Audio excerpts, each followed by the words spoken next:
നമ്മളെപ്പോഴും സാധാരണ സ്റ്റുഡൻസിനെ അഡ്രസ്സ് ചെയ്തുകൊണ്ടാണ് എപ്പോഴും വീഡിയോ ചെയ്യാറുള്ളത്. പക്ഷെ ഈ വീഡിയോ സ്റ്റുഡൻസിനേക്കാൾ ഉപരി പാരൻസ് കൂടി കാണേണ്ട ഒരു വീഡിയോ ആണ്.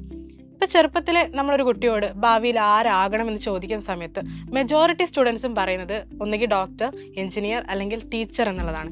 ഏറ്റവും നല്ല ജോബുകളാണ് ഇതൊക്കെയും. പക്ഷെ ഇതിനപ്പുറമുള്ള ജോലി സാധ്യതകളെക്കുറിച്ച് അല്ലെങ്കിൽ പ്രൊഫഷനുകളെക്കുറിച്ച്, കരിയറുകളെക്കുറിച്ച് പലർക്കും അറിയില്ല.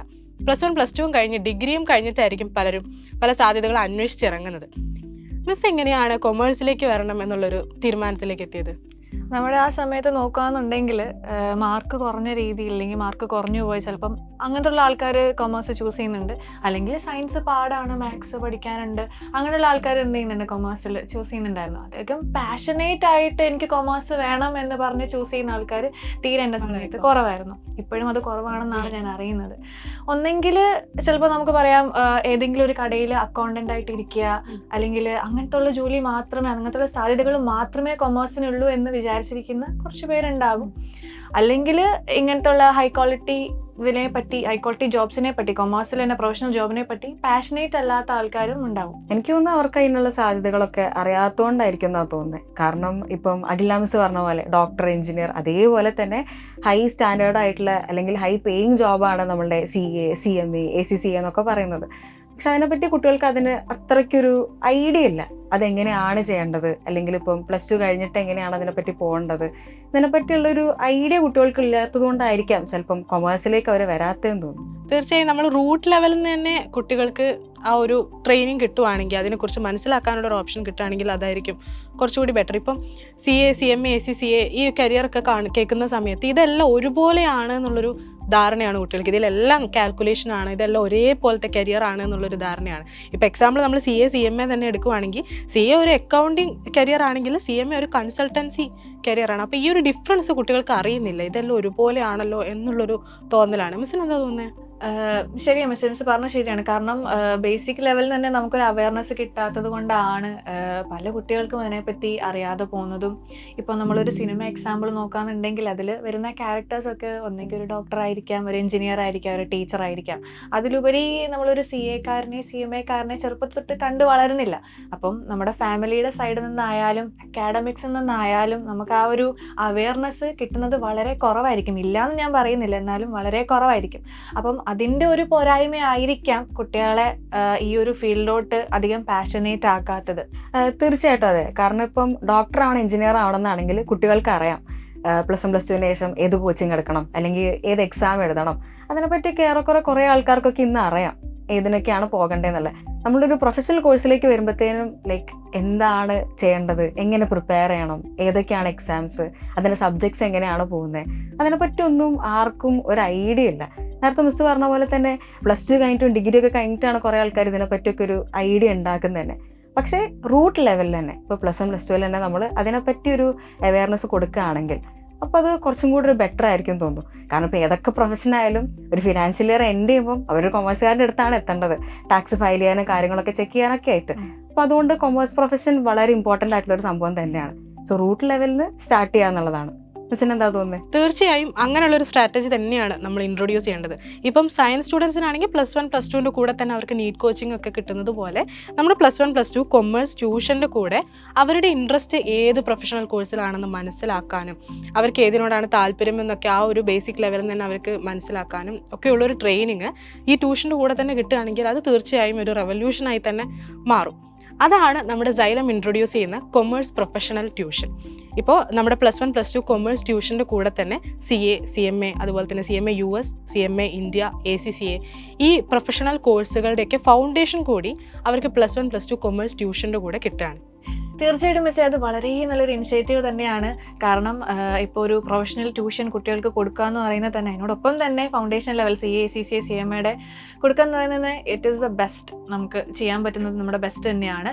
പക്ഷേ എനിക്കൊരു ഡൗട്ടുള്ളത്, നമ്മൾ സ്കൂളുകൾ നോക്കുന്നുണ്ടെങ്കിൽ ടീച്ചേഴ്സ് നെട്ടോട്ട് ഓടുന്ന കാണാം, പോർഷൻസ് തീർക്കാൻ വേണ്ടിയിട്ടും ചാപ്റ്റേഴ്സ് സമയം കിട്ടുന്നില്ല എന്നൊക്കെയുള്ള ഒരുപാട് പരാതികളൊക്കെ നമ്മൾ കേൾക്കാറുണ്ട്.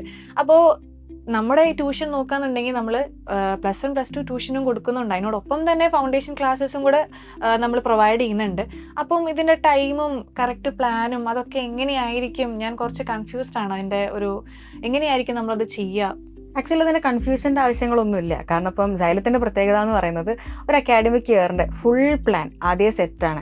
ഇപ്പം തന്നെ നമ്മൾ സെറ്റായിട്ടാണ് ഇരിക്കുന്നത്. ലൈക്ക് ഓരോ മാസം ഓരോ ദിവസം ഏതൊക്കെ ചാപ്റ്റേഴ്സ് പോകണം, അല്ലെങ്കിൽ ഏതൊക്കെ സബ്ജക്ട്സ് ആണ് പോകേണ്ടത്, എങ്ങനെയാണ് അതിനെ ഡിവൈഡ് ചെയ്യേണ്ടത്, ഇതെല്ലാം ഇപ്പോഴേ സെറ്റായിട്ടാണ് ഇരിക്കുന്നത്. ഇപ്പോൾ +1 ആയിക്കോട്ടെ +2 ആയിക്കോട്ടെ എല്ലാം സെറ്റാണ്.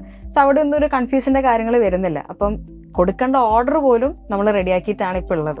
അതിപ്പം നേരത്തെ പ്ലാൻ സെറ്റ് ആയതുകൊണ്ട് തന്നെ ഇപ്പം കുട്ടികളായാലും ഫാക്കൽറ്റീസ് ആയാലും ഇനി അവരുടെ പാരൻസ് തന്നെ ആയാലും എല്ലാവർക്കും നേരത്തെ അറിയാം എങ്ങനെയാണ്, ഏത് ചാപ്റ്ററാണ്, ഏത് സബ്ജക്റ്റ് ആണോ എന്നൊക്കെ. അപ്പോൾ അതുകൊണ്ട് അത് വളരെ ഈസി ആയിട്ടുള്ള ഒരു കാര്യമാണ്. അപ്പം അതിൻ്റെ ഒരു ഗുണം എന്താ വെച്ചാൽ മിസ്സേ, ഇപ്പം നമുക്ക് എക്സാംസ് ഒക്കെ ഏത് ഇടവേളകളിൽ കൊടുക്കണം എന്നുള്ളത് കൃത്യമായിട്ട് അത് നമുക്കൊരു പ്ലാൻ ഉണ്ടാവും. ചാപ്റ്റർ വൈസ് എക്സാം ആയിക്കോട്ടെ, മന്ത്ലി എക്സാം ആയിക്കോട്ടെ, ഹാഫ് ഇയർ എല്ലാം നമുക്ക് എവിടെ കൊടുക്കണം എന്നുള്ള കൃത്യമായിട്ടുള്ള പ്ലാൻ ഉണ്ട്. അപ്പോൾ അങ്ങനെ റെഗുലറായിട്ട് നമ്മൾ എക്സാംസ് കണ്ടക്ട് ചെയ്യുന്നതിൻ്റെ ഒരു ഗുണം എന്താണെന്ന് വെച്ചാൽ നമുക്ക് കൃത്യമായിട്ട് നമ്മുടെ സ്റ്റുഡൻസിൻ്റെ ലെവൽ നമുക്ക് അസസ് ചെയ്യാനായിട്ട് പറ്റും. അത് അതിൻ്റെ കൂടെ ചേർത്ത് പറയേണ്ടത് നമുക്ക് മാത്രമല്ല പാരൻസിനും അത് അറിയണമല്ലോ. അപ്പോൾ അതിന് നമ്മൾ കൃത്യമായിട്ടുള്ള ഇടവേളകളിൽ നമ്മൾ പാരൻസ് മീറ്റിങ്ങും കണ്ടക്ട് ചെയ്യുന്നുണ്ട്. അത് വളരെ നല്ലൊരു കാര്യം തന്നെയാണ് മിസ്സേ. കാരണം നമ്മൾ ഒരു കുട്ടിയോടും ആ കുട്ടിയുടെ പേരൻറ്റിനോടും കമ്മ്യൂണിക്കേറ്റ് ചെയ്യുന്നത് വളരെ നല്ലൊരു കാര്യമാണ്. എൻ്റെ കുട്ടി എവിടെ വരെ എത്തി, പേരൻസിനെയും കൂടി ഇൻവോൾവ് ചെയ്യിക്കുന്നത് ഒരു ബെസ്റ്റ് പാർട്ട് തന്നെയാണ്. അതിനൊപ്പം തന്നെ എനിക്ക് പറയാനുള്ളത് സൈലത്തിൻ്റെ ഇൻഫ്രാസ്ട്രക്ചറാണ്. One of the best class rooms ആണ് സൈലം എല്ലാ കുട്ടികൾക്ക് വേണ്ടിയും പ്രൊവൈഡ് ചെയ്യുന്നത്. നമ്മൾ നോക്കുകയാണെന്നുണ്ടെങ്കിൽ ഹൈടെക് ക്ലാസ് റൂംസ് ആണ് സൈലം എല്ലാ ജില്ലകളും പ്രൊവൈഡ് ചെയ്യുന്ന. അതിൻ്റെ ഒരു യുണീക്നെസ് ഉണ്ട്. അതിൻ്റെ ഒരു നമുക്ക് സൈലം എന്ന് പറയുമ്പോൾ അതിനൊരു ക്വാളിറ്റി അവിടെ തന്നെ നമുക്ക് ഉറപ്പ് തന്നെയാണ്. അതിനോടൊപ്പം തന്നെ എടുത്തു പറയാനുള്ളൊരു കാര്യം എന്ന് വെച്ചിട്ടുണ്ടെങ്കിൽ സൈലം പ്രൊവൈഡ് ചെയ്യുന്ന ഫാക്കൽറ്റീസിൻ്റെ കാര്യമാണ്. നമ്മൾ ഏത് കോഴ്സ് എടുത്ത് നോക്കിയാലും ആ ഒരു ഏരിയയിൽ അഗ്രഗണ്യരായിട്ടുള്ള ഫാക്കൽറ്റീസ് തന്നെയാണ് എല്ലാ കോഴ്സിലും പഠിപ്പിക്കാനായിട്ട് വരുന്നത്. അതേപോലെ തന്നെ സൈലം അതിവിടെയും നിലനിർത്തുന്നുണ്ട് അല്ലേ മിസ്സേ? മിസ് ഇപ്പോൾ കുറേ ബെസ്റ്റ് ആയിട്ടുള്ള കാര്യങ്ങൾ പറഞ്ഞു. ഇനി അതിലേക്ക് കുറച്ച് കാര്യങ്ങളൂടെ ആഡ് ചെയ്യാനുണ്ട്. കാരണം ഇത്രയും ഫീച്ചേഴ്സ് സൈലം കൊടുക്കുന്നത് ഏറ്റവും അഫോർഡബിൾ ആയിട്ടുള്ള റേറ്റിലാണ്. ഇപ്പോൾ +1 ആയാലും +2 ആയാലും 20,000 + GST അതാണ് നമ്മുടെ കോഴ്സ് ഫീ വരുന്നത്. ഇനി 20,000 രൂപ എന്ന് പറഞ്ഞു കഴിയുമ്പം അതിലിനി അഡീഷണൽ ആയിട്ട് അവർക്ക് കിട്ടാൻ പോകുന്നതെന്ന് പറഞ്ഞാൽ നമ്മുടെ യുവ ബാച്ചാണ്. നമ്മുടെ +1 +2 ഓൺലൈൻ ബാച്ച് ആയിട്ടുള്ള യുവ അത് അവർക്ക് ഫ്രീ ആയിട്ട് ഇതിൻ്റെ കൂടെ കിട്ടുന്നുണ്ട്. ഇതിൻ്റെ കൂടെ തന്നെ അവർക്ക് +1 +2 തന്നെ ഹൈ ക്വാളിറ്റി മെറ്റീരിയൽസ് വളരെ പ്രൊഫഷണലായിട്ട് ട്രെയിൻഡ് ആയിട്ടുള്ള ടീച്ചേഴ്സ് റെഡി ആക്കിയിട്ടില്ല. അതിൽ PYQs അവർക്ക് അവൈലബിൾ ആണ്. സോ ഹൈ ക്വാളിറ്റി മെറ്റീരിയൽസും ഇത്രയും കാര്യങ്ങൾ ഈ ഒരു ഫീ സ്ട്രക്ചറിലാണ് അവർക്ക് വരുന്നത്. ഇനി എല്ലാവർക്കും അറിയാനുള്ളൊരു കാര്യം എന്ന് പറയുന്നത് ക്ലാസ് എന്നാണ് തുടങ്ങുക, എങ്ങനെയാണ് അതിൻ്റെ കാര്യങ്ങൾ?